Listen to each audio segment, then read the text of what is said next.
It's the two dudes with the attitudes, let's go. On the Friday, you know what it is, man, they came to handle biz. Two dudes with attitudes, and they came to get it in. If you wanna hear it all, yeah, you in the right place. Going through the highs and lows at a pretty calm pace. This is where they talk to all elite, Dynamite and Rampage. All the other news on your timelines or your page. Shooting star press like it's mad side down. MWO, and yeah, they here to hold it down. Had to kick a rhyme just to tell you about the show. From the TikToks or the shorts, they will bring the smoke. And yeah, it's the dudes like it's Sean and it's Diesel. Live on the Twitch, YouTube for the reviews. Show them all the love on the platform you using. 5-star rating now, there is no excuses. Welcome back or welcome for the first show. Two dudes with the attitudes, time to work, bro.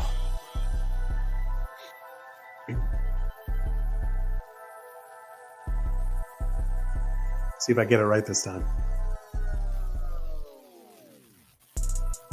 Oh, no, I messed it up. Every time. Come on. Even Adam Cole missed his boom when him and MJF did it when he was in the chair. So even he did. He missed his boom. So don't worry. It happens. There's like a button I'm supposed to click, and I clicked it, but for whatever reason, it didn't work. But yeah, it's all right. Yeah, you'll learn all about the buttons and which one you need to click one day when you're a man. All right. 80 episodes in. What's going on, y'all? Welcome to another episode of Two Dudes with Attitudes of Wrestling podcast. And it is AEW Edition Day. Whoop, whoop. And I don't think much happened this week, so it'll probably be a quick show. Yeah. No big returns. Not a lot going on. No pay-per-views or anything. So it should be pretty smooth. But welcome back for the first show, or welcome back to Welcome Back, as our man on our intro says. He's going to have to change all that pretty soon. We won't let you guys know why, but pretty soon he's going to have to fix it up. I feel bad for him. He's going to be mad at you. Yeah, it's all right. It's all right. And no, as long as it's the same beat. Yeah. No one's leaving. It's all good stuff. We're not adding another dude, or we're not firing anybody. It's all good changes. I know. Too bad, because we could probably bring on someone who's legendary, but I don't know. But anyway, all right, let's get into it. You ready? We got a hot show. Oh, Easter eggs. All right, so let's go. First things first, we're gonna talk about. Let's get into some WrestleDream. Oh man, I don't know if anyone will get it. We'll see. We'll see. You get it. WrestleDream. Let's go. Let's get into it. We're live, ladies and gentlemen. All right. WrestleDream highs and lows. So basically, since we're gonna skip Rampage and Collision Saturday, we're gonna go into doing a couple of WrestleDream highs and lows each. And a lot of you might get mad at me thinking I didn't like this show after all my lows and such, but I didn't. So calm down. But let's start it off. Let's start off with high number one. Are you ready? Yes, sir. My high number one. I want to go with MJF defeating the Righteous alone. And here's why. So I know a lot of people will get receipts, right? Because I'm all about receipts, right? We've been talking about that with these so-called Dom fans since day one-ish. But I like receipts. And I do have receipts of me saying how much I hate when a person all by themselves will defeat a tag team, especially an actual tag team, or someone like Nia Jax, who's just beating up 17 people and the entire women's, locker room all by herself. But sometimes it works. And I think in this case, it worked. The match wasn't too long. MJF looked pretty good. He had to win with the legs on the ropes. And the Righteous really weren't there yet. They're brand new. They do their weird, snappy finger thing. And we're like the Wyatt family, but we're not. So I get that they're getting there, but they weren't that. It's not like MJF defeated FTR or, even the Hardys all by himself. So I dug it, but for two reasons. One, I don't think they wanted to break up him and Adam Cole yet. And Adam Cole having this freak injury, even though we might talk later about how somebody thinks it's not a real injury, but having his freak ankle injury and having to not wrestle, I think they kind of TK wanted to keep them hot, doesn't want to break them up. So why have them forfeit the titles or have MJF lose? So this is a good way to have MJF defend. And now they can kind of just hold on to the titles for a while, not have to defend them, because in AEW, you don't have to defend your titles all the time, and have MJF now kind of defend his singles title, which we'll talk about in a few, which looks like he's doing with a new opponent. So we can kind of keep Adam Cole together. So when he comes back, or we'll get into that too, is he a mystery opponent, blah, blah, blah, mystery person? We'll see. But for right now, it keeps MJF and Adam Cole going. So I like that. Number two, it makes MJF feel like the man. I mean, I know he has a lot of comedy going into it, but he felt kind of Roman Reigns-ish, right? Like he feels like he's now that champion who can, he can do anything. He ain't going to lose. He'll beat two guys by himself. He'll defend the next night with his singles title. He's wrestling all the time, which I think they're trying to throw shots at Roman Reigns for that kind of stuff. I think he's just becoming that guy, and his reign needs it. I know we both like his title reign, and MJF, we kind of want him maybe to keep going with it, or maybe one of us wants him to lose it right now. But either way, he hasn't felt that like big, right? He's always kind of just been, I don't know, other than who was Bryan Danielson was really his only real feud. I mean, he wrestled the Pillars, and then he had that quick Adam Cole match, but they were kind of friends during it. So there hasn't been too many real, even wrestling, in his last one, it was a tournament that somebody had to win to wrestle him. So he hasn't, Samoa Joe. So he hasn't really had many like feuds by himself really, other than Bryan Danielson. So it's nice to see him possibly build one up and kind of help himself out. So with that said, I thought it was good. I know I'm usually against one man defeating two, especially a real tag team, but I think in this case, sometimes things work, and this was a time that it did. So I rambled on about that one. Yeah. I think MJF is getting, every time we talk about him, he's getting better and better. I didn't think I was going to like him so much as a babyface, and he's clicking as a babyface. He's doing great stuff as a babyface. And now he's doing things the right way, and he's not cheating to win. He's not doing, all those heel tactics that, people probably got tired of. So he's changing it up, and he's evolving as a character, and he's making you care about him. And he's doing little things like beating a tag team by himself, overcoming the odds, all those babyface things that we all love babyfaces for. So he's doing a great job. I want to see his reign continue, and I'm excited about where it's going next for sure. We'll talk about that when we get to Dynamite. And I like that he did the kangaroo kick again. And I like that he did the body slam instead of the double clothesline. It was the body slam. He's getting the crowd interested in stupid moves that are pointless, and then they pop when it finally happens. Yeah. So I just like, he's telling stories in the ring too, which is fun. So yeah, and he knows how to get a crowd going. And I wish that the rest of AEW would kind of take notes from Maxwell, because he's the stuff that he's doing in the ring, out of the ring, social media scrums, all of it. It's great, and more of it needs to continue.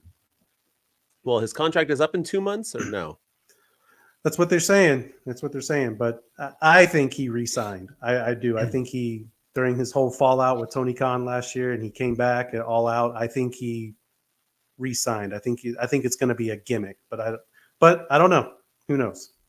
They need him in AEW, I will say, if he goes to, if they lose him to WWE, they can survive without Jade Cargill, but it would be a detrimental blow to lose MJF. Like, that might be the beginning of the end for AEW if they lose him to WWE. Yeah, I agree. All right, you're up. What's your high? Oh, so I'm gonna go a different route. I know everyone's expecting us to talk about this big return, the big moment, but we'll save that for the second high. But I'm gonna do something a little different. And I'm going to actually praise Jon Moxley. Jon Moxley, on our show.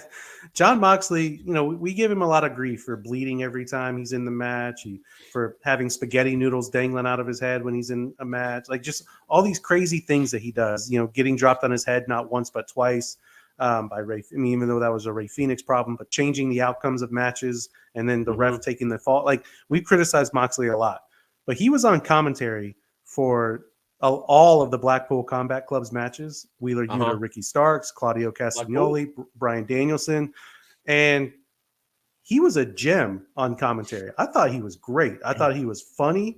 I thought he really seemed to mesh well with Excalibur and Taz and the other.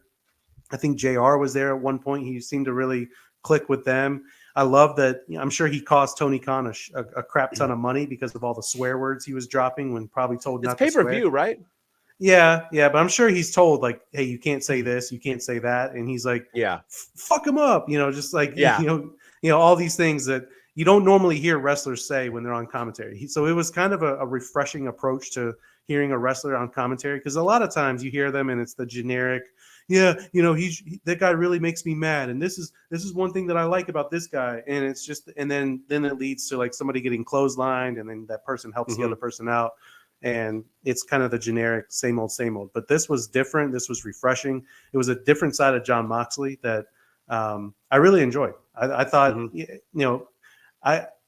I dug those matches more because of the Jon Moxley effect of from commentary. I was like, okay, I want to see more of this. I could get used to Moxley being on commentary, and I didn't have to see him bleed. Right. I mean, I'm surprised he didn't. But even there, he's like, Nigel, hit me in the head with a fork. He's like, I'm eating, mate. All right.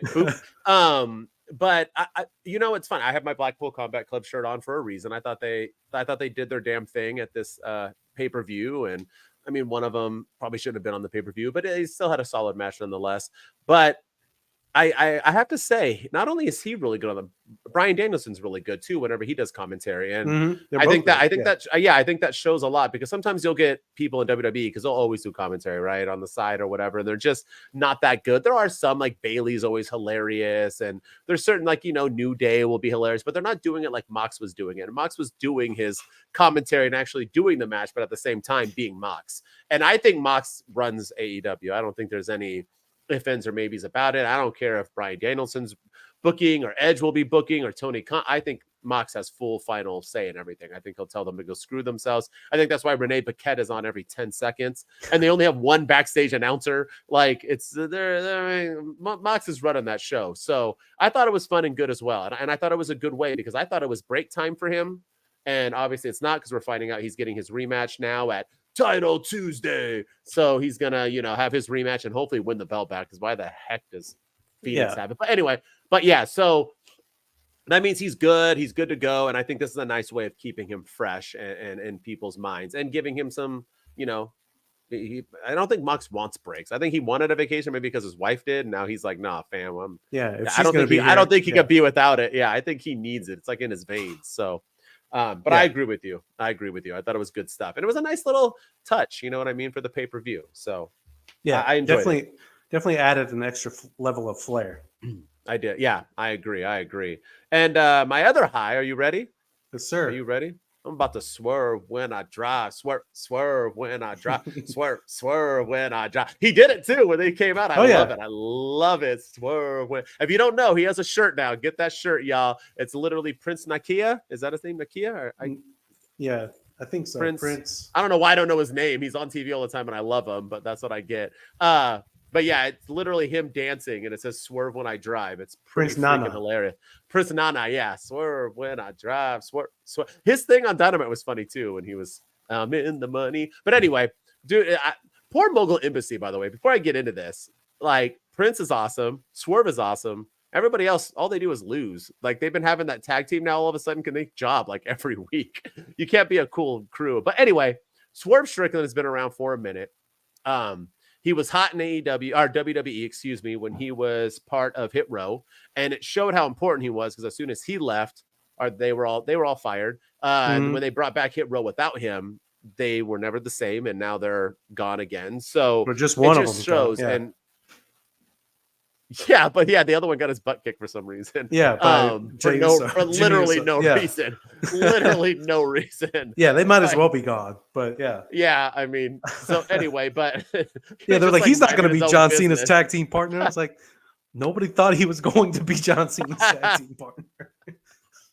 Poor guy was like eating a sandwich on his lunch break and gets his butt whipped. But anyway, but Swerve has come to AEW, and he's tried his best, and he's had some feuds here and there, but he hasn't felt important, and Swerve is important. I know that I give Swerve a hard time because I hate his "Whose House, Swerve's House," because that's the Los Angeles Rams motto, and they say it, and they've been saying it way before Swerve. So all you non-LA fans, if you go to an LA game, it's always "Whose House, Rams House." So, but with that said, and me not hating on him for stealing the greatest line ever, I think he deserves this. He has great promos. He is great in the ring, and he's probably better in the ring than he is on his promos. And I like his promos, I like the way he talks, his deepness, his thoughts. It seems like it comes from a dark place whenever he says some things. But at the same time, I did like that he mentioned and talked about being the first ever Black world champion. And I know AEW's only been around for a minute, but I'm surprised they haven't had a Black world champion, to be honest, because Tony Khan's not You know what I mean? You don't have to worry about him with Vince McMahon and pushing the white meaty guys. You know what I mean? I feel like TK is all about diversity and AEW is all about that. If you don't believe me, check the Acclaim. They literally check every diverse box there is. Yeah. Black, gay, like bisexual, like they're literally everything you can be, and they're all over the place. So I love and that one guy who moans, isn't he gay too? I'm assuming he is. I think so. What's his name? And, or he's just playing the part. I think he's playing a part, but Isaiah Cassidy. Yeah, but either way, they show it. WWE don't do that. Yeah, and say what you want about CM Punk as a person, the backstage stuff. He went on TV in Texas with trans rights or human rights T-shirt on his, and that took guts, and that wouldn't have flown in the WWE. They wouldn't have allowed that. No. CM Punk was a weird cat because he supported everything, but then in his real, he was like that person who like wants to be everything, but inside he's not. You know what I mean? Like inside, he's like he used to always promote COVID, and then he was jumping into the crowds when people were wearing masks. Right? Like bro, like what are you? You can't tell people you're all pro COVID, and then you jump at the crowd to give everybody COVID. It was weird, but anyway. But Swerve Strickland, he deserves it, and bringing that up, I'm hoping they brought that up for a reason. That this is his push.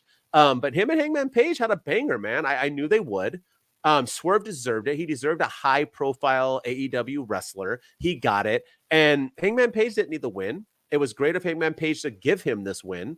And you know what I mean? And now I think Hangman Page can rebuild, which they kind of hinted at. Because Hangman said, yo, I lost. Doesn't matter how I lost. Whether you helped or cheated. Now I need to rebuild. And now I need to come up with new merch and a new outfit and blah, blah, blah. So I like that. Now this is kind of the rebuild of Hangman Page. Let's bring him back a little bit stronger because Hangman Page is a talent as well. And now Swerve Strickland can move on to bigger and better things. I don't like that now he's getting a TNT #1 contendership match against Bryan Danielson because neither of those guys are going to beat Christian right now. So I don't. Nor should they. No. So I feel like why? Because if Swerve loses one of those matches, then he kind of goes down again. We need to build him up, have him win some matches, and maybe in the future be looking towards an MJF. A matchup, but he also needs a stronger crew. You can't have him in a weak crew. So, I mean, he can't be the only one winning in the Mogul Embassy. So either add new people or make Brian Cage a monster or something like that. But nonetheless, huge win, great match. My other guy.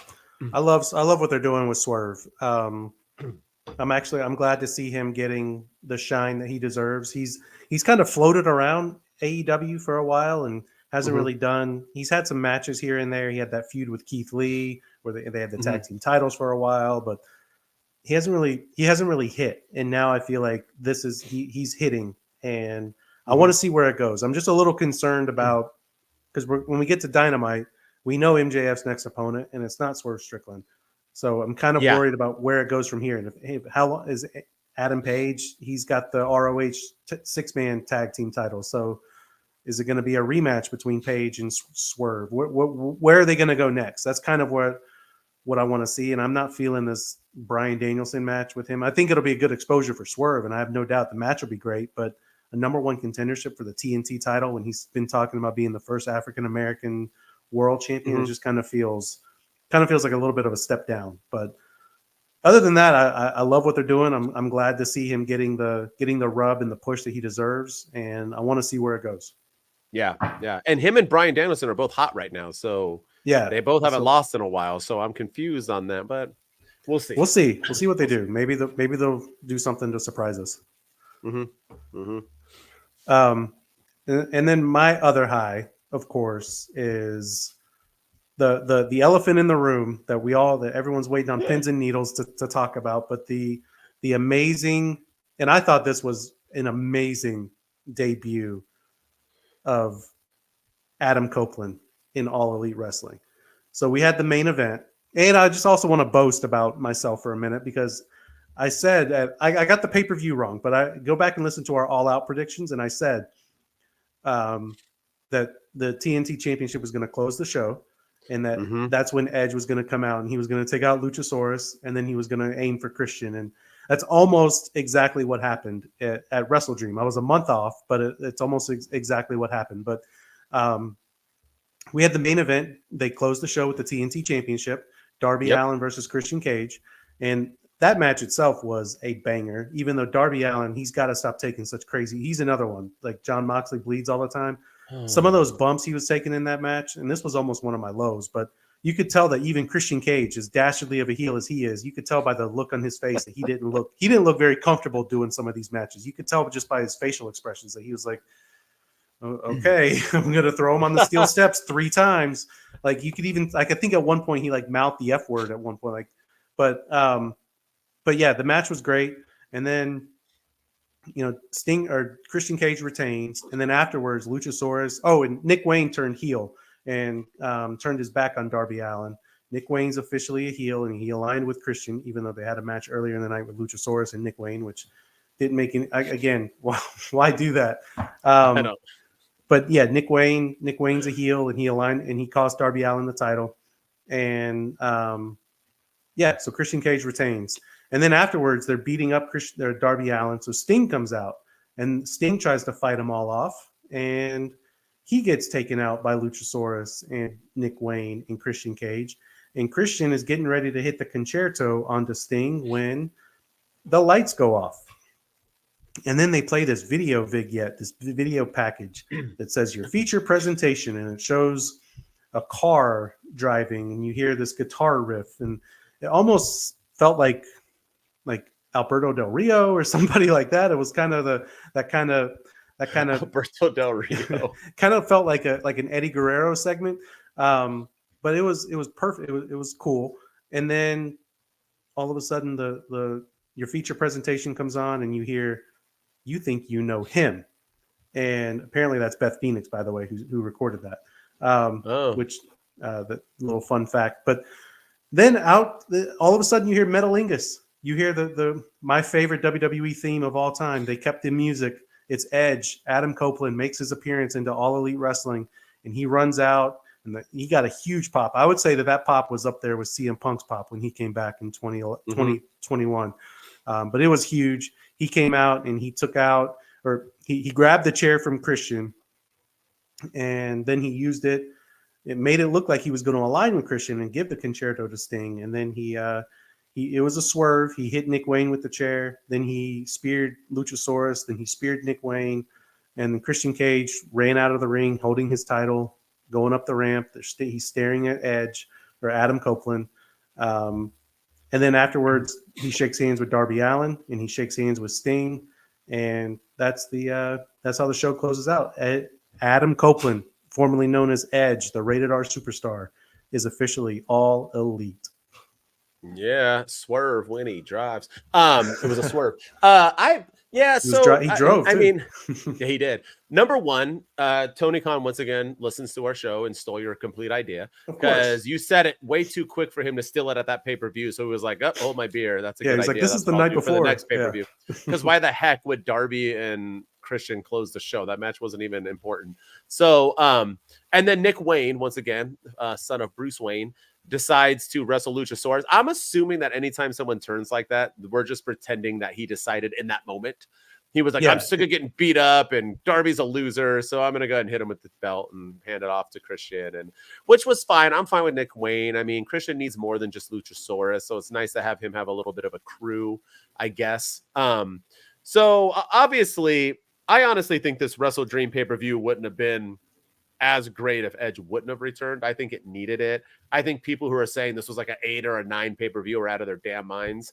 But I think it's just because Edge came back and it felt good. No one really saw it coming. You did, but it was still a surprise to you, I bet. So even still seeing it, saying one thing, right, and shitting the other, right? Isn't that what they say? So like, actually seeing it happen, you were probably like, dang. I actually didn't like the car thing. I thought it was stupid, dragged on too long. I hate when like you're about to beat somebody up and you have to wait 25 minutes to see what's happening on the screen. Like, keep beating them up. Like, why do you care what's happening on the screen? Yeah, like what is Christian doing when the lights are off? He's waiting. Is he standing there the whole time holding the chair like this?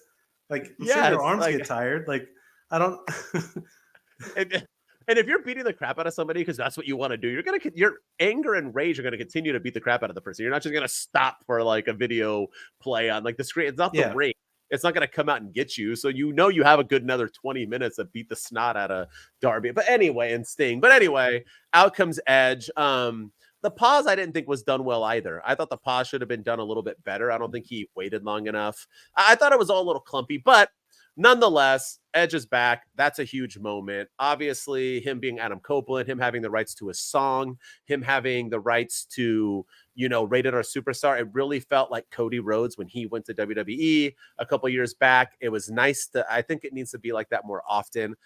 One thing I hate about our wrestling biz is that they try to keep it so separate. And I think we need to look less for ourselves and more towards, if you don't want this person anymore, then let him have his name. Let him sign a rights deal to where you can still make money off him per WWE, but then he can make money off his name in AEW or vice versa. You know what I mean? Let these wrestlers it gets too confusing when people are like people are saying Jade Cargill is going to change her name. I'm like, damn, no, she's not. They're promoting her name. She's getting more promotion right now in WWE than Edge is getting in AEW. They're promoting Jade Cargill better than they're promoting Edge on AEW right now. Jade Cargill's on every single show being hyped, talked about, who she's the big deal. They're not going to change her name. Don't change names. Let these wrestlers have their damn names. Yeah. And I think that's more of a WWE thing, more so than because but yeah, because he's known as Edge, and now you have Adam Copeland, Adam Cole, and Adam Page all in all in AEW together. AEW, and you have fans on Dynamite are chanting Adam, Adam, Adam, and it's like, which he liked, but like that Adam Cole's also getting that. That's also his chant, and so all right, we need it. We need a crew called the Adams. And it needs to be them three, and they need to take over AEW. Adams family. The Adams family. There it is. And we got it. All right. Here it is. If they take it, you think you know me. Baby. Baby. Yeah. What's Hangman? Like, is he the whip? The He's lasso, like yeah. Hangman. I think they could dominate. Hangman. I think they could dominate. All right, let's go. And then have them win the trios title. Yeah. Heck yeah, the Adam family. Yeah, that'll be anyway. But I thought it was important, this and that. But like we were talking about ratings. That NXT did better ratings than Dynamite again this week, and I think that just shows that I think Edge is that guy. But I think fans are two things, right? One, fans aren't as much in the know as TK thinks, and so I believe that a lot of fans don't know who Adam Copeland is. So when they see Adam Copeland's All Elite and this and that, they're probably like, I don't know who that is. So they're not tuning in thinking it's Edge, right? So you're not gaining those extra fans. And I also think the fans who are seeing this, they've seen this before. How many WWE guys have come over and done absolutely nothing? I think I forgot what podcast it was. It could have been Bully Ray or someone like that. I don't know. I go back and forth with them and I don't listen as much as I used to. But he was talking about how, you can come over. Maybe it was Eric Bischoff. You can come over and get that big moment, right? And it feels good for AEW. But then when you don't use it correctly, fans learn that. And fans learn that, you get that first big pop and that first big ratings push, like CM Punk and Adam Cole, but what do you do with them after that? And so your ratings just go right back and plateau again. You have to take them and do something with them to have the ratings go up. So we'll see. I mean, him and Christian feuding could help, but we'll see. I think it's good for Edge. Only for the fact that Edge said when he came back to WWE, he wanted to be full-time. He wanted to be the champ, and WWE did not want that. And they wanted him to be part-time, and they left mutual, just like Bryan Danielson did as well. They left on good terms, and you go and do your thing, and thank you very much for your time. And now Edge gets to be a full-time wrestler and probably be a champion soon. So good for him. Yeah. So people are hating on it. Go hate yourselves, because this is about Edge as a human and a person. But we'll talk about that later. But anyway, let me go into the lows. Are you want to say one more thing? Or we're going to talk about Edge later. So we'll talk more about it in our segment. All right. So let's go to the lows. You ready? Yes, Get low. I want to talk about, probably in my opinion, since Jade Cargill left, the hottest thing going in women's wrestling in AEW, and that's Julia Hart. And Julia Hart had been wrestling a ton, like on the minor leagues of AEW, Dark and other things. And she was building up a pretty good streak, but she was always that like little sexy blonde girl in House of Black that was mysterious. And you were kind of like, what's she about? Right. She was Julia Blackheart. She was somebody before. I forgot where she was before she joined House of Black. When they took her, she was in a happy-go-lucky crew. What was she in? Was she in Best? What was she in? She was in some, I forgot where she was beforehand. But she was with Brian Pillman and those guys. Yes, yeah, she was like a cheerleader, right? Varsity Blondes, yeah. Varsity Blondes, yes, there you go. And when they took her over, so she was never really getting that kind of push. It kind of reminds me of what NXT is doing right now with Thea Hall, where they're kind of turning her into this happy-go-lucky girl to this dark, like vicious girl. I like what they did with Julia Hart, and now she's been wrestling every week, like on every show. She's getting good wins. And now you're seeing how good she is in the ring, how vicious. She's kind of like Alexis Bliss, where she's like that vicious. She's little, but she's going to whoop your butt. And she's been getting some big wins, and they built her up. And they were talking about that she is on like a 500-day win streak. She hasn't lost in over 500 days. And so she earns a TBS title shot at WrestleDream against the most boring champion ever, Kris Statlander. And I have nothing personal against Kris Statlander. Good for her. Make your money. Do your thing. This is your dream. You're doing more than I have ever done. I would have loved to have been a wrestler, and I wasn't. Good for you. But you beat Jade Cargill whack. The rematch was because she was moving on. She hasn't really wrestled anybody, really, other than Britt Baker, and her promo skills are garbage. She wasn't really that good before. Sometimes I just feel like people are nice to TK and he's like, I'm going to run with you. And they give him title shots. I don't get why she even got this TBS title. She hasn't done nothing with it. And I feel like you have a perfect chance now at WrestleDream to switch titles. There wasn't many title changes, right? Were there any? I don't think there were any. No. I don't think there are any. So you have a moment. Like, how can you have no title changes without all the titles up for grabs at a pay-per-view? And you have this opportunity to push this girl in the House of Black. The House of Black is big. It's awesome. Julia Hart is awesome. She has everything you need. Good promos, dark mystique vibe, good in wrestling, good look. And you have her job and lose. Well, not job. It was a decent match. It was a really good match, actually. But you have her lose her 500-plus day win streak to Kris Statlander for no reason. I wasn't feeling it. Maybe it's just because I like Julia Hart and don't like Kris Statlander. Maybe you see a different way of it. But I thought this was a huge low and a huge missed opportunity. Because imagine her being champ now with a 500-plus win streak. You can kind of get that Jade Cargill thing going on and then push her up and build her even more instead of what they're doing with Kris Statlander, which is absolutely nothing. Yeah, and I think the AEW women's division as a whole needs a complete and utter revamp. And I think this could have breathed some life into that division in a big way. And I also think it could have helped House of Black, because right now I think Brody King is on the run of his life, and he's not even wrestling. He's cutting amazing promos. He's cutting. He's kind of her mouthpiece while Julia Hart's doing the work in the ring. He's serving as her mouthpiece, and it's kind of giving him something extra to do and something different than what he's normally doing with.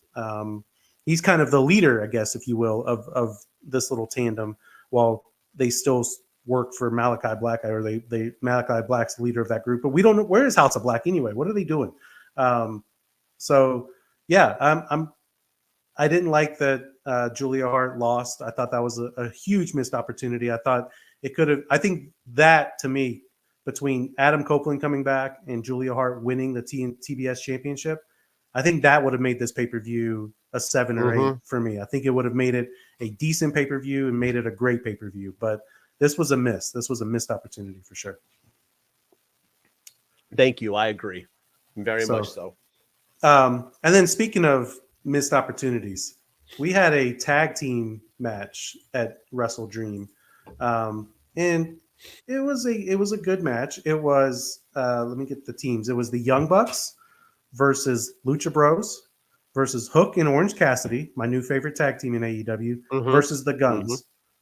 So you have the Guns, who are in Bullet Club Gold, who are right now in the middle of a feud with the AEW World Champion. And that's not a new thing. That started on Dynamite last week, the go-home show of right before WrestleDream. So they're kind of intertwined in that. So they could have used a win. You have Orange Cassidy, the longest reigning international champion of all time, and Hook, who is a dominant force in and of himself and needs something to do on the main roster. So those two guys could use a huge rub. And you have the Lucha Bros, who always are entertaining in the ring, and they can always do fun stuff. And the winner of this match, and the Young Bucks, the winner of this match gets an AEW tag team title shot anytime in the future. So who wins the match? The Young Bucks. You had an opportunity to put more gold on Orange Cassidy, to do something different with Orange Cassidy and Hook, to get Hook involved in a mainstream feud against FTR. You imagine Hook and FTR, like Hook hasn't done anything of that level in AEW, and in Orange Cassidy, he needs something to do. I don't think he's going back into the international title picture anytime soon.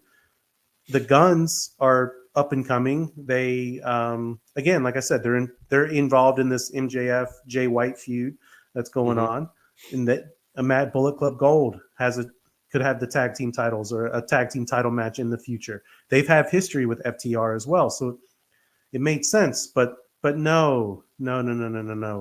The Young Bucks have to have it. They're already the 6-man ROH ROH 6-man team tag team champs with Hangman Adam Page. But let's give them an AEW World Tag Team title shot in the future as well, because those guys are up and coming and they really deserve it and they really need it. I mean, yeah. And Nick is the number 1 contender for the international. Yeah, he's Nick, also right? So they're gonna have all the gold. They're gonna have all the gold. I mean, let's go ahead and just make Matt the the number 1 contender to MJF's title, and let's just give him all the gold, because all elite, baby.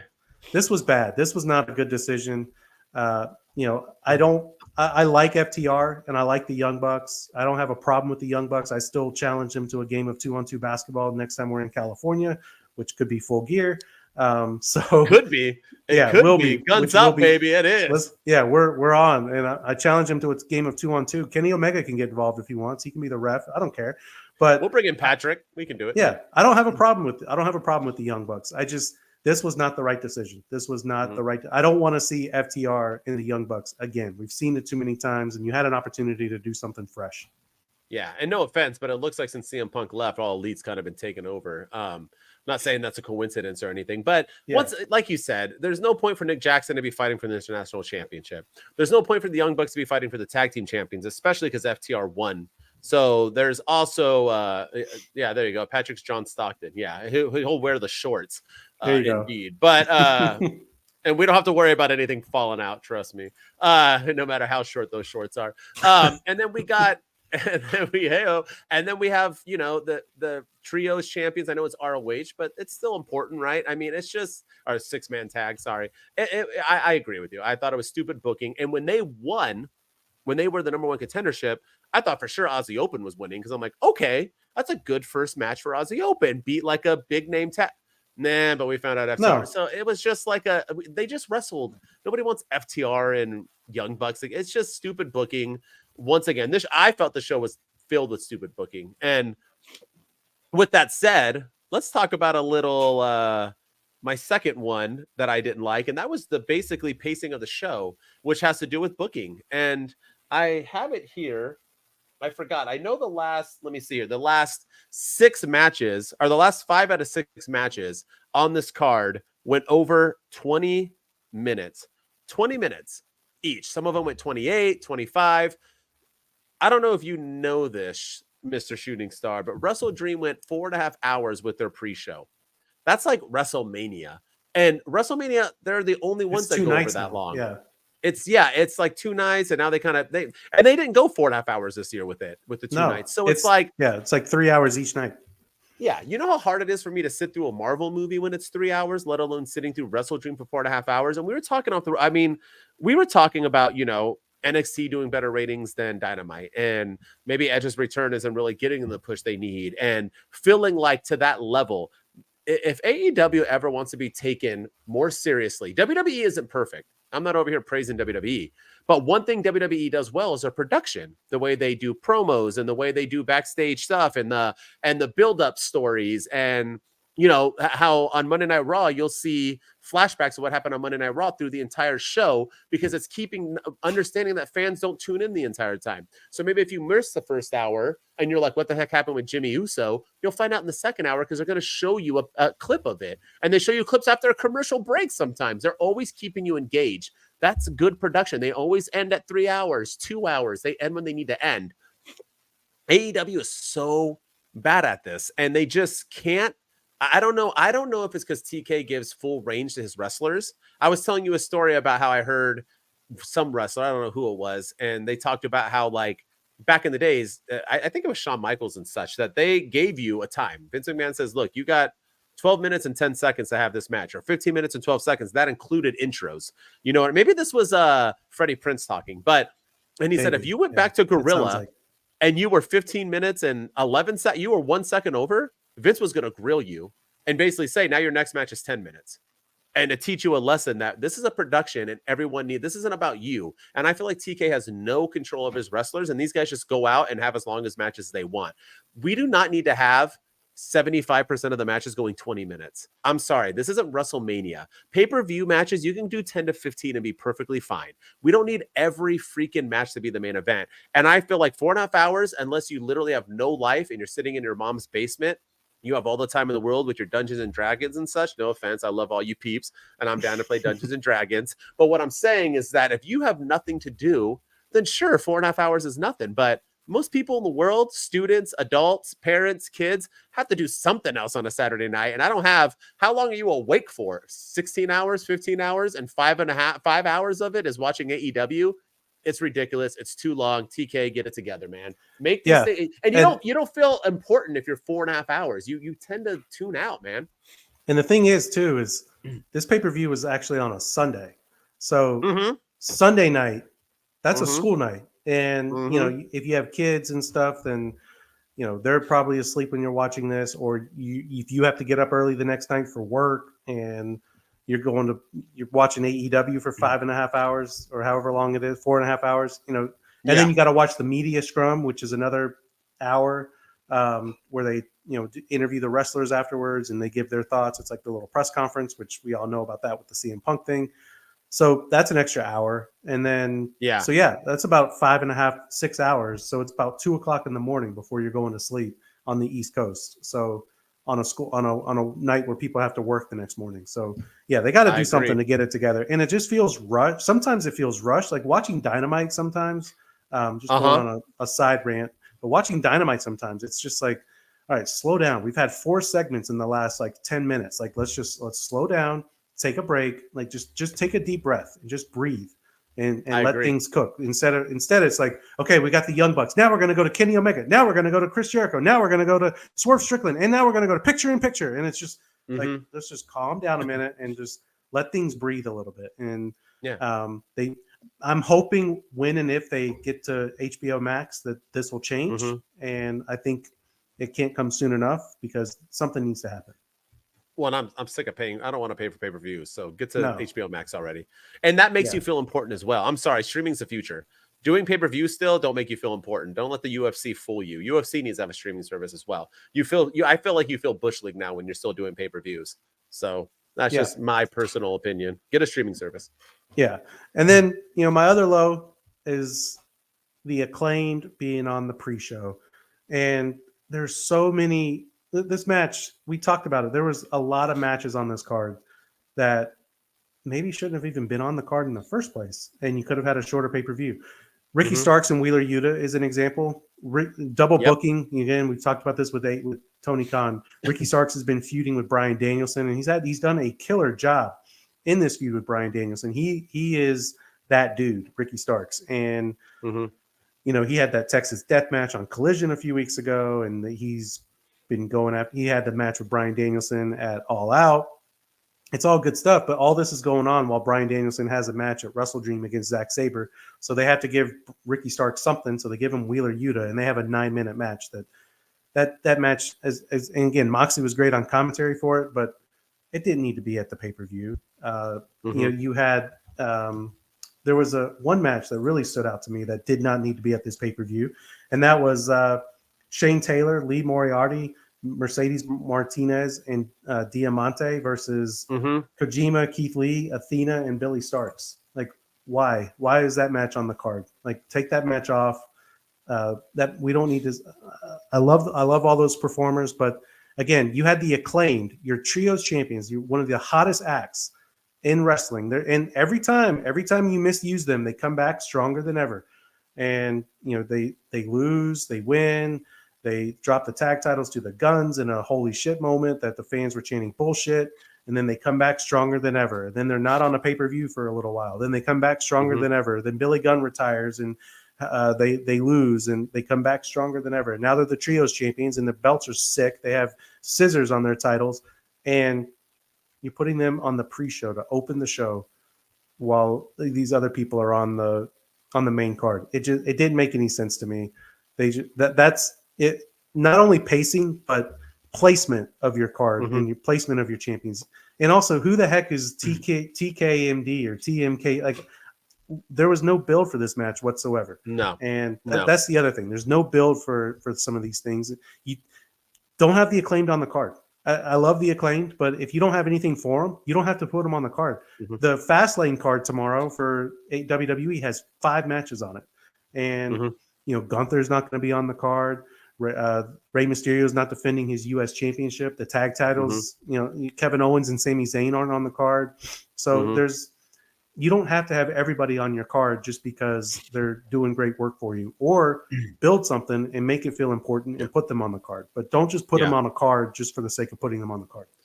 Well, and that's the other thing with their pacing too, with my last point, is that how many matches were there on WrestleDream? 18, 16, 15? Too many. Like, you never have more than 7 matches, 8 matches on a pay-per-view. It's stupid. And that's the problem. He wants to put everything has to feel like WrestleMania. But yeah, the Acclaim, man. And this is back-to-back pre-shows. They were on pre-shows last time too. Yeah. This is back-to-back pre-shows. So, I mean, Acclaim is still the most overact. I don't care what anybody says. They're still the most overact. They're the trios champion. They're blowing up. Everybody loves them. Everybody loves the Acclaim. And you have them on a pre-show, not even on a WrestleDream pay-per-view to sell more pay-per-views and tickets in a logical feud.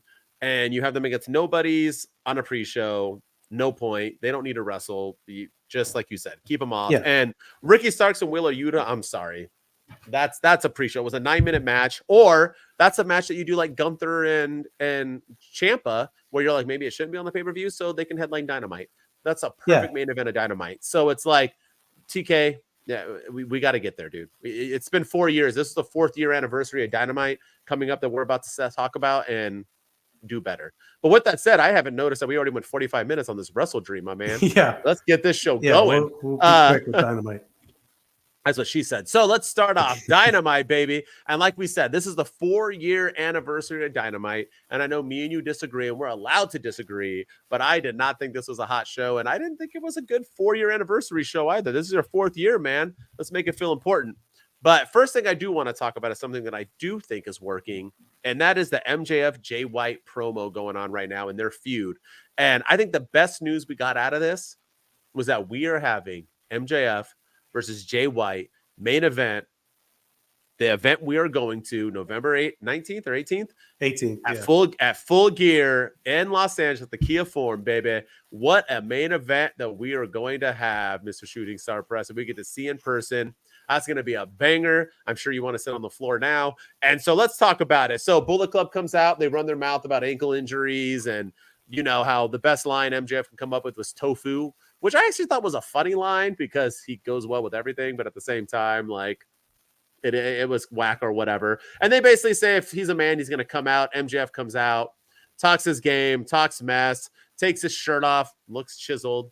Is ready to fight them, and they back down. And MJF laughs at them like, that's what I thought. And in comes Jay White with the beatdown, puts him in his finisher, and steals his belt. And he takes it up to the ramp and wears it. He talks about how good he looks with it and challenges him to full gear.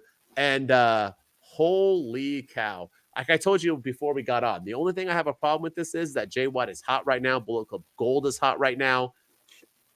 And Jay White losing is going to hurt. You might think otherwise, but Jay White losing hurts right now because he is going, but at least we are getting an actual feud for MJF.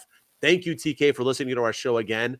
You don't build number one contenders off tournaments. Stop with that tournament shit. You build number one contenders off of feuds and beef, and this is how it's done. So, and Jay White's that dude, man. He can hang with MJF on the mic, and he can definitely hang with him in the ring. So, yeah, I actually thought the week before on Dynamite, which we didn't do an episode last week, but I thought Jay White, not only did he hang with MJF on the mic, I thought he bested MJF on the mic. Yeah. I thought he got the best of the people's scumbag. So I was impressed with Jay White when because I didn't watch it live. So when I heard that Jay White and MJF was the next match, I was kind of like, oh man, I don't want to see that. And then I heard the promo battle. I'm like, okay, I'm invested. This is awesome. And we also had the mystery attackers, and MJF swears up and down that he didn't attack Jay White. So now there's a little bit of intrigue. There's a little bit of a story. There's a little bit of, okay, who did attack these guys? Who did attack Jay White? His reasoning was good too. He's like, I'm not afraid to admit when I do things. So yeah. So all of it was good. And so kudos to TK for putting a good story together. And now we have between now and November 18th, but I'm already invested in this match. I just hope they don't drag it out a little too long to the point where I'm like, okay, I'm just ready to get this match over with now. Because it's a long way between now and Full Gear. But I'm excited. I think this is a good thing for MJF, and I also like that we saw MJF a little bit more vulnerable, because normally he's the one being that dastardly heel and the one outsmarting the babyface and everything. And this time it's Jay White doing what MJF was known to do. And normally when somebody challenges MJF for a title match, he's like, "Oh no, we're not doing that. No way, you have to earn it." And then this time he was like, "You're on, let's do it." So I thought it was all good. So, agreed. All right. Powerhouse Hobbs. Let's talk about big meat beefy men. Powerhouse Hobbs. So we had a tag match between Chris Jericho and Kenny Omega against, was supposed to be Sammy Guevara and who's the other guy from Takeshita. In the they're supposed to, and then Sammy Guevara apparently got a concussion or something, so he's not medically cleared, but they didn't really say, so they replaced him with Kyle Fletcher. And so it was a tag match between those four. And again, it was a okay match. I didn't agree with Omega and Jericho getting the win. I thought Takeshita and the Don Callis family should have gotten the win, but then the outcome, the aftermath, made the victory made a little bit more sense. So all of a sudden, the Jericho and Omega are doing their thing, and all of a sudden, out comes Powerhouse Hobbs out of nowhere. Like, I did not see that coming at all. Powerhouse Hobbs comes out, and he takes out Chris Jericho. He takes out Kenny Omega. He's apparently aligned now. No more QTV. No more QT Marshall. No more of that. So, I mean, they talk about going from faction to faction. Ricky Starks to QTV to this guy. But I think he fits in perfectly with the Don Callis family, and they duct taped Kenny Omega to the ropes. He took out Chris Jericho. Now he has a match with Jericho next week on Dynamite on Title Tuesday. Another match that doesn't have a title on the line. But I think this is huge for Powerhouse Hobbs. AEW gets a lot of flack. I mean, Edge is back, but he's ex-WWE, and Bryan Danielson's there, and he's ex-WWE. Powerhouse Hobbs is a homegrown talent in AEW, and I think he can go. He can go. He's one of the best guys that they have, and I'm happy to see that he's in now. Not only Swerve Strickland is in a top storyline, but Powerhouse Hobbs is now in one of the top storylines on AEW. So I was happy to see it. And he deserves it. And that headshot. We got to stop with chair shots to the head, though. The chair shot from Don Callis to Kenny Omega. I mean, I thought it was done. It was shocking, but I was also like, oh, I was cringing when I saw it. Yeah. Well, and Hobbs hit somebody with Jericho with the chair shot too in the head. Yeah. I thought we were done with that. I know it's a WWE thing, but come on, people, like, concussions are real life. Like, let's move on from this. TK. Especially when you just had Moxley with a concussion and you have Edge back on TV. Like, let's be careful. He's living in the 90s, man. He wants Attitude Era right now. That's all he wants. But anyway, so I did I was confused too. I thought it was weird to have Aussie Open, one guy from Aussie Open tagging with. I was like, why would he be with Dog? Is he like an honorary member now? He's already in a tag team. Why have him tag team with something? It was stupid. But I did like Hobbs come out. I thought the beatdown was a little too long.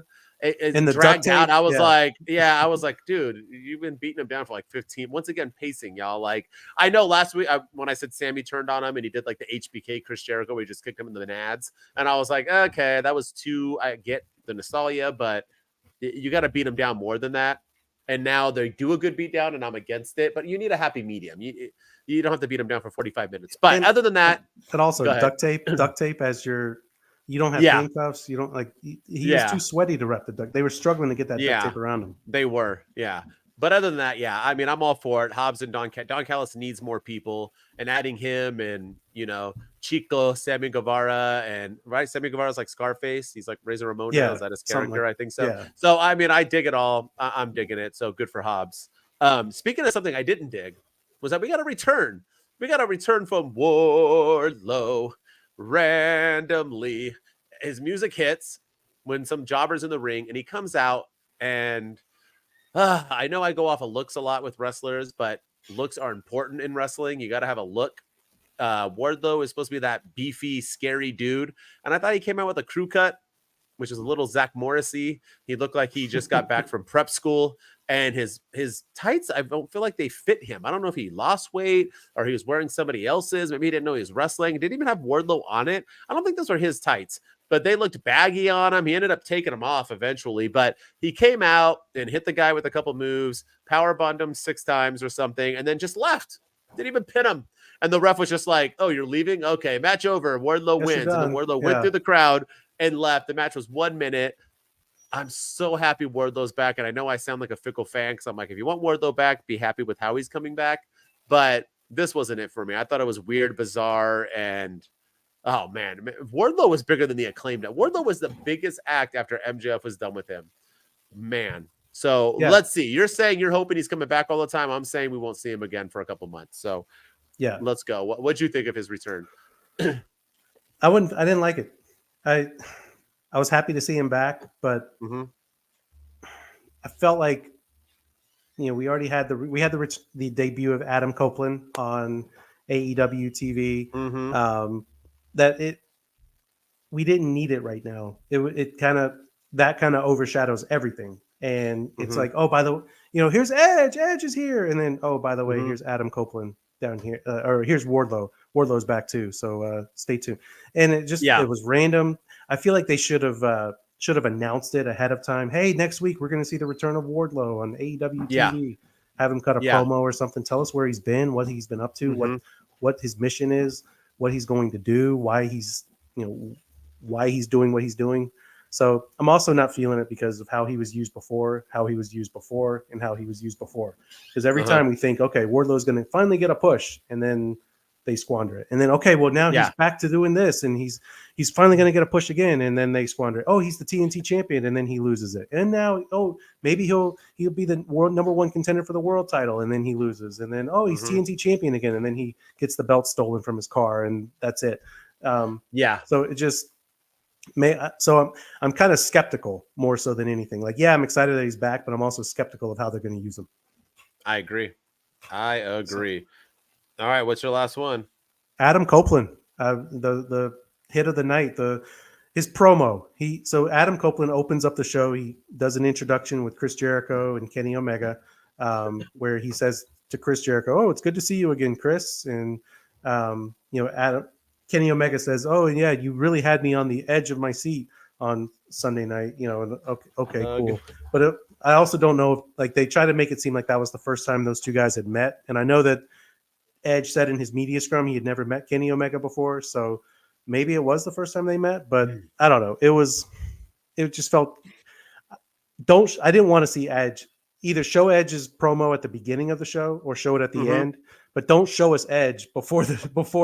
Make it make it a mystery, make it an intrigue, and give us something to tune into. So.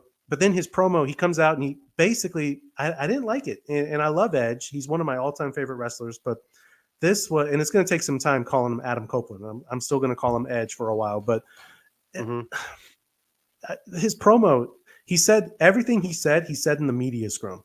I came back because my daughters wanted me to go and have fun. And can you imagine the matches I can have here with Kenny Omega and John Moxley and Powerhouse Hobbs and Ward, not once did he say MJF, by the way, which also, I don't know why they never put him in. CM Punk did the same thing and they never included him. But anyway, but it's just like, we heard this before. I want you to go have fun with Uncle Jay, or as you guys know him, Christian Cage. It was just, can we I understand bringing reality into it and everything, but I hate it. Yeah, this was like, Yeah. okay, again, casual fans who watch AEW don't know who Jay is. Jay Uso? Are you talking Jay White? Yeah. Jay Yeah. Hernandez? Like, who are you talking? Like, are you like Jay who? Mhm.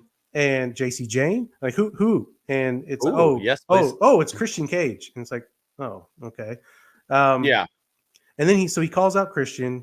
Christian doesn't come out. Then he calls him out again, and he comes out. And Christian, all of a sudden, Edge is basically saying that, the reason why I did what I did on Sunday night is because I know that Luchasaurus and Nick Wayne are going to leave you. The first chance they get all the information out of you, they're going to leave and they're going to turn your back. So that's why I attacked them. Okay.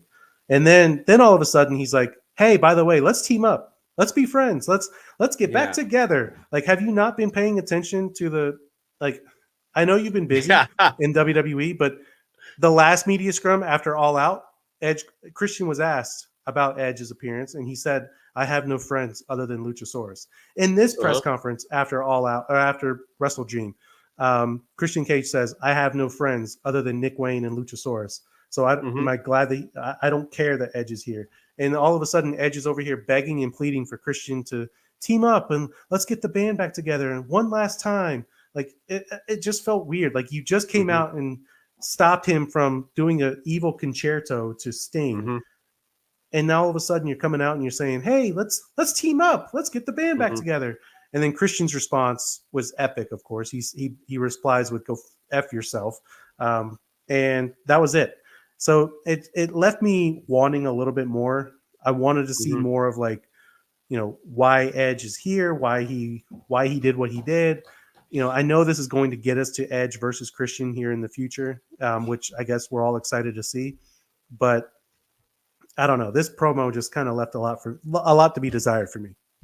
Yeah, and I think what you're saying too is with not liking the promo wasn't the way he delivered it. It was how it was handled or how it was delivered in a sense, like booked, like how it was scripted for him to say. I agree. I thought it was cheesy. I thought it was lame. I thought you already proved the point that you were anti-Christian by taking out his men right in front of him and not participating in the concerto. And you literally said you didn't want to do the concerto because Sting's a Hall of Famer and that's not cool, which is also stupid. And even like you said, like doing the whole behind the scenes thing and Uncle Jay, that's dumb as well because everything that Christian's been doing is pure evil. So you're saying that this guy who literally rips people's dead dads, and I believe Edge's dad is dead. Or I don't know if I don't know if he's dead or if he's not in his life or something like that. His dad is something, so obviously that's gonna get brought up. So it's like, and I think that's how they became brothers, right, in real life, and that's how they grew up together. And so, it was all just, I don't know. I agree with you. I thought it was a weird promo, a weird way to introduce. I think they messed up by introducing Edge at the beginning, like you said, in a cheesy beginning with Renee Baguette. I thought it was a weird ending. I think so far this is a miss. But here's the thing with Edge, right? Like I said, with his dad, with the dad thing, with them having a background, a history, I think Christian's going to go off. And I think this can lead to some pretty darn good stuff. So I have hype. I have hope. Tony Khan has flubbed every single WWE guy who's come over. You heard me. Every single WWE guy who's come over. He's starting to kind of help out Swerve a little bit, maybe. Adam Cole was kind of burning with MJF for a second, but other than that, I mean, one's already out. One already went back after starting the company. So I mean, he's flubbing the WWE guys, and we'll see what happens with Edge / Adam Copeland. I did think it was weird that he was all excited that they were calling him Adam and stuff like that, like he wants to be called Adam. I don't know how that. I don't know if he does or not. We'll see. But I mean, I don't know. We'll get there. I don't know why he couldn't do something with Edge. Like Christian is Christian Cage. Like I don't. He apparently he couldn't be Edge. He couldn't be Edge rated or something like that. I mean, I don't know. You couldn't. I mean, apparently he they filed for copyrights on Legend, the word Legend, but LEDGEND. So Legend, but. I don't know. I don't know if that's going to be his gimmick now or what. I don't know. Well, I guess we'll see. So, well, that was a exciting week of AEW, right? And we have an exciting week in both. We're going to talk about a lot next week, y'all, before we get into our segment today. But we have, some booming stuff for next week. We got Tuesday night war going on between NXT and Dynamite dominated NXT when they tried to sort of war with them before, but NXT is on the rise and Dynamite is not, and we'll see if this Edge first match against Luchasaurus will help. They're stacking. They're both stacking. Everyone's talking about NXT is stacking. Well, so is AEW, idiots. They're both stacking. This is like a big moment for them. I do think NXT wins. I'm going to say it right now, and not because they're better than Dynamite, because Dynamite's their A show, so it shouldn't be beating it. But I think it's because they're moving their time slot. They're the ones moving. A lot of viewers. Yes, because they're the ones moving. People already know NXT. And once again, diehards know they're moving. Casuals will not. And they will not tune in thinking that it's on Wednesday. So we'll see how that goes. But anyway, let's get into our segment. You ready? Yeah. He's been the star of our show all day today. Swerve. Ooh!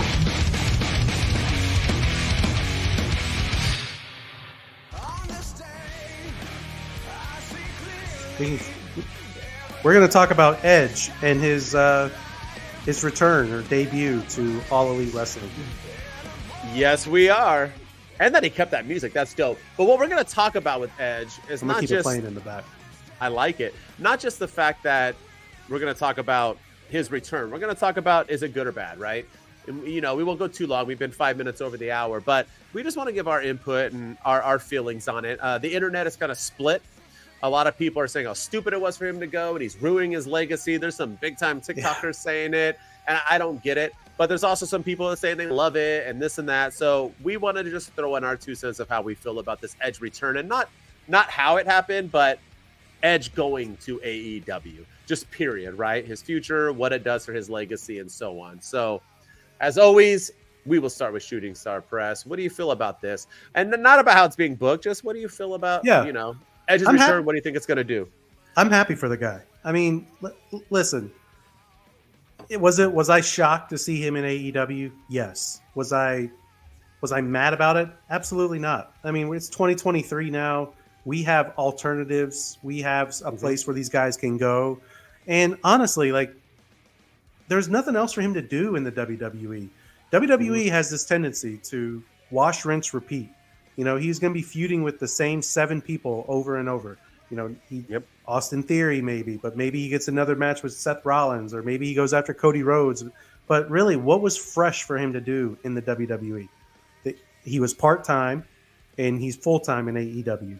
He gets to help out a little bit in creative in AEW, whereas Triple H has a whole team of writers in WWE, and he gets to do some travel. He gets to probably have light travel and doesn't have to go to Saudi Arabia or places like that are super crazy in time away from your family, everything like that. So I'm excited for him. I'm a little concerned about his health. I'm not going to lie. Like I do worry about his health with. We had the Moxley incident just a few weeks ago that, these guys aren't really, I don't know if they're not trained properly or if they don't practice their matches ahead of time. But I do worry that if that was Edge instead of Moxley, like what would that mean for his future? But I think it's a good thing for him. And I think it's huge for AEW too. I think they can make him, if they use him properly and they book him right, and they make the matches fun and entertaining and intriguing. He can have some banger matches. He can still go at 49 years old. The man can still go. So I'm excited to see what he does. I think this has potential to be great if they use him right, and not just in the ring, but behind the scenes as well. All right, here's a couple follow-ups. You ready? Before I talk. Yeah. All right, legacy. What does it do for his legacy? Is it hurting it or making it better, or neutral? And second, is he the man to dethrone MJF? So I don't think it hurts his legacy at all. Do I think in 20 years, when we look back on Adam Copeland's career, are we going to remember his time in AEW, or are we going to remember him for being the guy in WWE? I think we're all going to say the guy in WWE. It's kind of like Michael Jordan with the Wizards, where a lot of people, and I'll say this, a lot of people crap on Michael Jordan with the Wizards, but he was actually, he was still the best player on that team. He was still the best player, one of the best players in the league. He was an all-star. I mean, I guess he maybe got the all-star because of who he was, but he was averaging like mid-20s, wasn't he? Yeah, he was still averaging like 25 points. High 18 his last year, or 19. Yeah, he was. And so the Yeah. man could still go, even when he just didn't make the playoffs. And Mm-hmm. but no, I don't think it hurts his legacy whatsoever. There's people out there that say he needs to have his Hall of Fame status revoked and that he's a traitor for leaving WWE. Not at all. Not at all. He is the man. His contract was up. He did what he had to do. There's a change of leadership in WWE now that maybe he doesn't want to be a part of. So maybe he wants to go somewhere where it's stable. You know, say what you want about Tony Khan, but he is the man in AEW. In WWE, you have to answer to Triple H, but Triple H has to answer to Vince. But does Triple H answer to Vince? Does Triple H answer to the guy who runs TKO? Is Vince in charge of running Create? Like nobody knows. There's a lot of uncertainty in WWE. So I don't think it hurts his legacy at all. And no, I don't think he's the one to dethrone MJF. Wowzers. All right. So how I feel, I like it. I like it a lot. And not even, he's come out and said why, and I'll get to that. But number one, Christian. I mean, Christian is booming in AEW. Will Christian go to WWE again one day? I 100% think so, because I think he wants to make the Hall of Fame. Just like I think Edge will go back to WWE one day. And when I say go back, people do this all the time. Just like I think Mark Henry will go back one day. Just like I think Chris Jericho will go one day. I don't think it'll be as a full-time or a part-time wrestler. I think they will go back in a Legends thing deal, like what the Dudleys supposedly just did and other wrestlers have, just to be back in WWE like Brett did. So that way they can get into the Hall of Fame, which they all rightfully deserve. So Edge is already in it. Oh, you're right. So, but Edge will still go back because Edge and Christian aren't in it, are they? Not as a team, no, but Edge is in it. And they deserve that too. So, and they do, I mean, they're all going to go back one day. It's just how it works, right? So with that said, this was the right thing to do. Christian is not going back as a wrestler. He's going to retire in AEW as a wrestler. He's booming. He's the second biggest heel in the business behind my boy, Dirty Dominic Mysterio. And deservingly, I mean, who doesn't want to see Edge and Christian go one more time in a match? And as a tag team, you got that going for you. Not only that, like you said, with the boring matches and the competition, Edge has wrestled everyone in WWE. Now he can wrestle some guys from New Japan that are in AEW now. He can wrestle a Will Ospreay. He can wrestle a Jay White. He can wrestle an MJF. He can wrestle a Kenny Omega. And I'm literally getting myself aroused right now saying all those names. This is like good stuff. And Edge can still go, man. And I know that I've always said, I've always liked Christian more than Edge, and I was in the minority with that. Christian was always my dude. I'm going to ride and die with Christian forever. I'll always say Christian's better than Edge. But just because you think someone's better doesn't mean the other one is not good. And I think Edge is a Hall of Famer. I think he's top 20 of all time easily. His Rated R Superstar gimmick is one of my favorites of all time. The stuff that even him and Lita used to do. I mean, Edge is that dude. And I think he deserves to do what he wants to do. He claimed when he came back, he won the Royal Rumble. He wanted to be a full-timer. He wanted another title run. Triple H and them didn't want that for him. They wanted him to be a part-timer. They were worried about his injuries. And that's a fact. WWE has always done that. That's what happened with Kurt Angle. That's what happened with other wrestlers where WWE is not there to hurt people. And they want people they look for safety. Believe it or not, they do. And so Edge moved on. He went to AEW where he can wrestle full-time, wrestle with his best friend, and probably win a world title. Do I think he's going to dethrone MJF? He's going to be the champion in AEW, the end. Yeah. But it has to be sooner rather than later. You can't give it to him 3 years from now. He claimed he was going to be at the 8 and 12-year anniversary of Dynamite. Yeah. Okay, 8 for sure. I told you, I said this beforehand. If he goes to AEW, he has to have at least 5 years. Not for the fact to ruin his legacy, because I don't think his legacy is ruined at all, but for the fact that it had to be a point to him leaving. 5 years is a good time. Anything 5 years or more. Anything under that, I think, is a waste.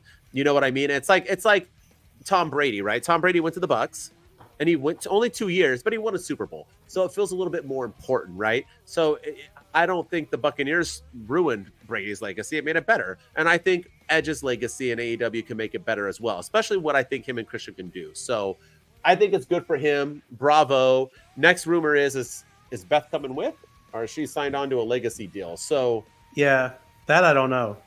But I'm sure. Apparently, she's the one that did the voice for the "You Think You Know Me" in the new song. So I'm excited about this. I really am, and I think if it brings Beth out, then cool. And if it means that she can come in and help elevate the women's division, then I'm all for it. But I think AEW in general needs a shot in the arm, And with all the negative publicity that they've gotten lately with the CM Punk stuff, and they had an amazing event in London, but all we were talking about was Punk and Jack Perry. They had an amazing event in Chicago the week after, and all we were talking about was Punk getting fired. They had now they had an amazing WrestleDream, and we're actually talking about what happened at WrestleDream, and it's kind of refreshing. And now we have Adam Copeland coming on board for a new era of AEW. So I'm excited for it. I think it could be a huge thing if they use him right. All right, last question.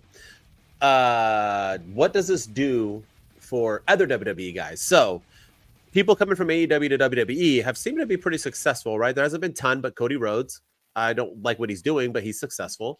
Jade Cargill looks like she's getting pushed to the moon. Brian Pillman Jr., who is literally a nobody in AEW, is getting huge promo vignettes in NXT right now. These guys have come over and kind of did their thing. WWE guys going over, not so much. So do you think what Edge will do will dictate people like, I don't know, Becky Lynch and Drew McIntyre, maybe a Randy Orton? What does he do? Is he going to come back, and how much more of his contract? Is this going to dictate other people going to AEW, or it doesn't matter and they're going to go either way? Like, do you think this plays a part? Like they're seeing, because it hasn't been good. CM Punk, Swerve Strickland, Adam Cole, they haven't. Keith Lee, who the heck is Keith Lee? They haven't been really thriving in AEW. Yeah. Ruby Soho, Soraya's a champ now, so she's doing something, but yeah. I think it will help. I think it all depends on how they use him. And it all depends on how he's used. Does he have say backstage? Does he have pull? Does he bring the ratings up? Is he the face of Collision? Is he the guy that does he use his recruiting power? I mean, the man has 35 plus years of wrestling knowledge, and he knows people. And Cody Rhodes is apparently behind one of the reasons that Jade Cargill's jumping, and there's rumors that Ricky Starks may follow. May follow. What, we gonna get Ricky Starks in W? Yeah, apparently because of Cody's influence, and his contract's up. Apparently, that's what they're saying. I don't know if that's going to happen, but so use Edge, use him as leverage, and say, you know what? Okay, take Ricky Starks, but we'll get Randy Orton, we'll get Drew McIntyre, we'll get Sheamus, we'll get all these guys. So, but also, I think it'll help. But I also think the uncertainty in the WWE is going to be a huge factor too. I think what's happening with TKO, what's happening with Vince, who's running creative, who's in charge of things, the layout, the firings that they just did. You could be on a card one week and then the next week be fired overnight for nothing. You could be promoting an event in Australia and tweeting it, saying, I can't wait to be there, and then get fired right after you send that tweet, Emma. Yikes. So, the uncertainty of WWE, I think that and Edge being there, I think it could help get WWE guys over to AEW for sure. Well, they're about to get Dolph Ziggler, Sheldon Benjamin probably, and Mustafa Ali. So they're coming anytime now. So after their 90 days or however long they got to go. Use them properly. Don't over push them. You don't want every WWE person to have a championship. Use them to benefit and build the younger guys. And that's why I don't think Edge should be the one to beat MJF. I think Edge should have a multi-match feud with MJF, and maybe Edge gets a win here and there, but MJF should beat Edge because I think that would do huge for MJF. I agree. I agree. All and right. I'll end it with one question to you. All right. Edge and Christian and the Hardys. Do you want to see it? In a regular match, yes. Do I want to see a TLC match with Edge? Absolutely not. Because I think if they do it, Edge is going to do a spear off the ladder like that time I jumped up at WrestleMania 17, and I feel like that's a bad decision. So, no. But I want to see them wrestle. Why? I mean, if you're going to bring them over, if you're going to steal old guys from WWE, and that's what you're trying to do, let them cook. But I don't think him and Christian are going to be a tag team for a while. So, yeah. Will the Hardys still be? I mean, Matt Hardy looks like every day he's ready to retire or have a heart attack. So I don't know how long they can go. So, and Jeff, Who knows? I'm gonna be honest. I don't want to see it at all. I think I want to see Edge not even a tag team match, not even a normal. No. I want to see them come in and do what they're supposed to do, which is Edge and Christian versus FTR. Sign me up. Edge and Christian versus the Young Bucks. Okay, sure, I'll take it. Edge and Christian versus Better Than You, baby. Sign me up. Take my money. Like, use them to elevate the younger teams. But I don't want to see. I definitely don't want to see a TLC match, and I definitely don't know if I want to see Edge and Christian versus the Hardys. Maybe a one-off, okay.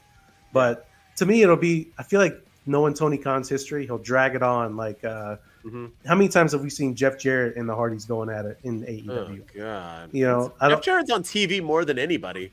I know, and I don't want to see that. They don't win. Yeah. So that's what. So I don't want to see it. I don't want to see it.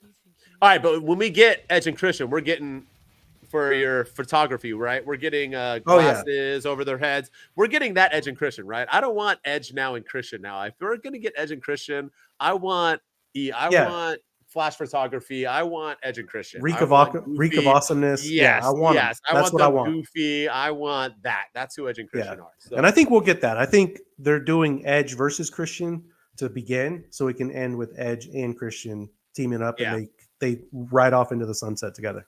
I agree. All right. That's it. That's AEW, y'all. Woo! We went over. Yeah. Man, a lot of things. Well, a lot of things happen. Big things. So it's time to say goodbye. We will see you next week. We got a lot of good things. Don't forget to tune in to Payback this Saturday, y'all. Yes, sir. And this is Shooting Star Press. Follow us on YouTube, Spotify, all that fun stuff. We're blowing up. So keep the love coming. Appreciate it. I agree. MWO out. Swerve when you drive, y'all. That's right. We out. Yeah, they hit to hold it down. Had to kick a rhyme just to tell you about